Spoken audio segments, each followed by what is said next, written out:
Now let's just talk about email marketing software and providers. We're going to look at why use a provider, some of the pitfalls that we're going to encounter, and we'll also discuss some of the email marketing providers out there. So why would we use an email provider? See, a lot of people will go out and they'll start building their own email lists, and they'll have their own spreadsheets and databases that they use. The email providers that are out there, there's a lot of functionality built in. So we always recommend that you use a provider. The sheer functionality that some of these providers give you is incredible, and it's the simplicity as well. You don't want to be fighting the software. When people build their own, if you've got really good technical knowledge and you're really willing to do it, you can build some software and you can build your email marketing list for free, but you need some real good IT skills. And the other thing you're going to have as well, you're going to have trouble with spam filters, and your ISP might not like, your internet service provider might not like it. You starting to send out lots of emails and you can get shut down.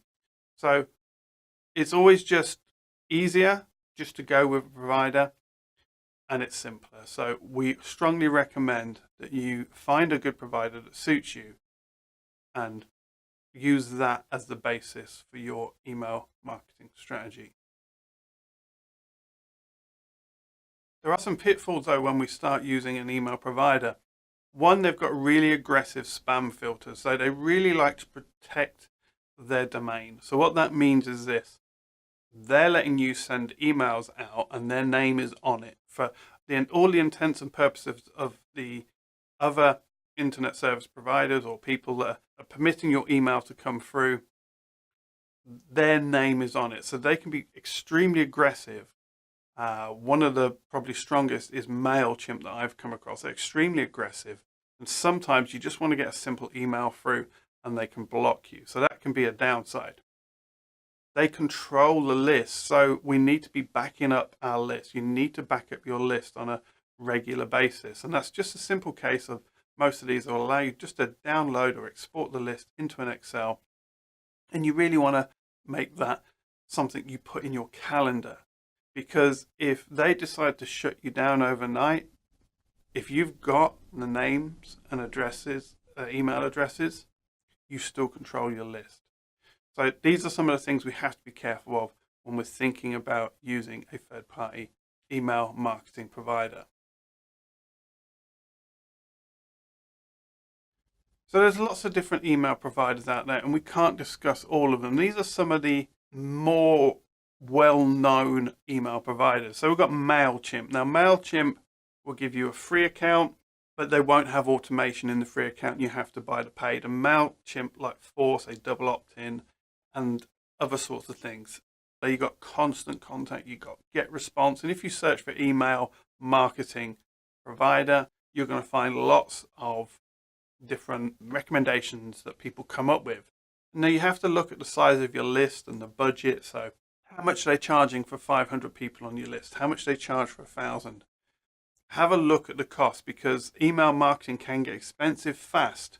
Now, what a lot of these email providers will try and do, they'll try and sell you stuff you just don't need, overcomplicated systems that are email marketing and CRM systems. Now, if you want that for your business, that's fantastic, but don't pay for something that you don't need, would be my recommendation.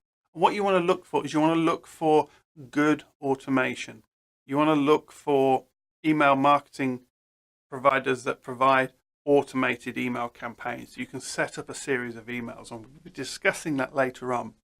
And for instance, MailChimp, a lot of people go with MailChimp on the free program, and then they're going to find that if they actually want to do any type of automation, even to move someone from one email list to a different list, they've got to pay.